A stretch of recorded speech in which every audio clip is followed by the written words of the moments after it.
Game over. SpaceX's insane new Super Heavy is unbeatable. The first real unbeatable Super Heavy rocket from SpaceX is back on the launch pad. On Wednesday, September 8th, technicians at SpaceX's Starbase location in South Texas hauled the 29-engine Super Heavy rocket known as Booster 4 onto the orbital launch pad, according to photos taken by local onlookers. Hey guys, welcome back to your only tech channel that provides you with everything you need to know regarding your search. In today's video, we are going to let the cat out of the bag about SpaceX's new Super Heavy Booster 4 that is ready to launch. Let's dive into the operation that came little over a month after the 230-foot tall or 70-meter Booster 4 was placed onto the launch pad and topped with a prototype spacecraft named SN-20, short for serial number 20, in the world's first full-scale Starship vehicle stacking. However, the pair was immediately destacked so that more work could be done on both pieces.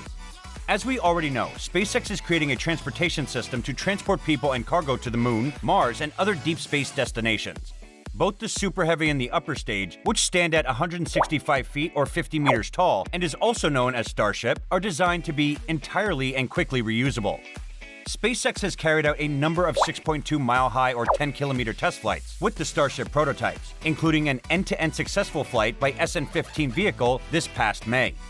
There has yet to be a Super Heavy launch, and SpaceX is preparing Booster 4 to be the first. If everything goes according to plan, Booster 4 and SN-20 will conduct the Starship program's first ever orbital flight test. Shortly after liftoff, Booster 4 will splash down in the Gulf of Mexico, and SN-20 will propel itself into orbit, orbiting the Earth once before splashing down in the Pacific Ocean near the Hawaiian island of Kauai. The Booster 4 move might signal the start of a series of testing aimed at paving the way for that test flight. Regardless of how well the different pre-launch trials go, it's uncertain when Booster 4 and SN-20 will be able to launch. The United States Federal Aviation Administration is undertaking an environmental evaluation of Starship's launch operations, with no estimated completion date as usual. The Raptor engines have been placed on the Booster 4 prototype, according to SpaceX, previously called BN-4. The Space Exploration Corporation also provided photos of the rocket booster's forward fins and the area beneath the tail section, which shows the fitted engines. Elon Musk tweeted a shot of the enormous and intricate fuel supply system for 29 Raptor engines for the Super Heavy Booster 4 prototype last week. SpaceX had put 29 Raptor engines in a 20, 8, and 1 arrangement on this rocket prototype. After attentively inspecting the image, in this configuration, the outer ring has 20 fixed engines, the inner ring has 8 gimbal engines, and the center has a single gimbal. Elon Musk has posted a short video of the Super Heavy booster being carried to the launch site's orbital launch platform. In response to concern regarding why the grid fins on Booster 4 aren't properly spaced like they are on the Falcon 9 rockets, Musk explained what the grid fins are for. Pitch control requires more force than yaw, and much more force than roll. Also, grid fins closer to or in the wake of the booster are less effective.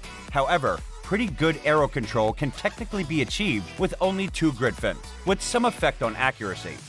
Musk has just revealed a new batch of breathtaking aerial photos of the Super Heavy Booster 4 taken from the orbital launch mount in Boca Chica, Texas. Moving this 72-meter-tall stainless steel structure with 29 huge Raptor engines is a historic event in and of itself. It will be even more momentous and fascinating to watch it land after the first stage separation. However, the date of the Starship orbital flight test has yet to be announced by SpaceX. There has always been something new going on in SpaceX. We know Musk is planning to transport millions of people to Mars and settle there permanently. On a mission that may last up to 9 months, this Starship can only accommodate 100 passengers at a time. Can Starships fueled by nuclear energy speed up the process? There is a sneak glance at how converting the crazy Starship's power source to nuclear energy can save weeks off the journey. The Starship is an incredible piece of technology. It's huge, rapid, and entirely reusable, and both stages can land upright. NASA believes in it so much that it has hired SpaceX to put NASA astronauts on the Moon. The US military plans to deploy it for ultra-rapid cargo transfer on the ground. The Starship, on the other hand, is designed for longer journeys. SpaceX and NASA, for different reasons, are counting on it to get them to Mars. The Starship's limitations become clear at this point.